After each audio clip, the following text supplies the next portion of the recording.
പാലക്കാട് പുതുനഗരം മാങ്ങോട് വീടിനുള്ളിൽ പൊട്ടിത്തെറി ഉണ്ടായതിനെക്കുറിച്ച് പുതുനഗരം പോലീസ് പറയുന്നത് ഇങ്ങനെ.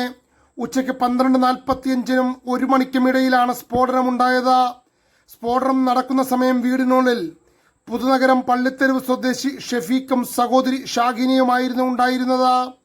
ഷാഹിനിയുടെ ഭർത്താവ് സിനാജ് വീടിന് പുറത്തു നിൽക്കുകയായിരുന്നു. പൊട്ടിത്തെറിയിൽ വീടിന്റെ ആസ്ബറ്റോസ് മേൽക്കൂര തകർന്നു. സ്ഫോടനം നടക്കുന്ന സമയം നാട്ടുകാരെല്ലാം സമീപമുള്ള വീട്ടിൽ നടക്കുന്ന മരണാനന്തര ചടങ്ങുകൾ പങ്കെടുക്കുകയായിരുന്നു. സ്ഫോടനത്തിൽ ഷെഫീഖിന് ഗുരുതരമായി പരിക്കേറ്റു. പൊട്ടിത്തെറിയിൽ സ്ഫോടക വസ്തുവിൽ ഉണ്ടായിരുന്ന ചീള തറച്ചാണ് ഷാഹിനിക്ക് പരിക്കേറ്റത്.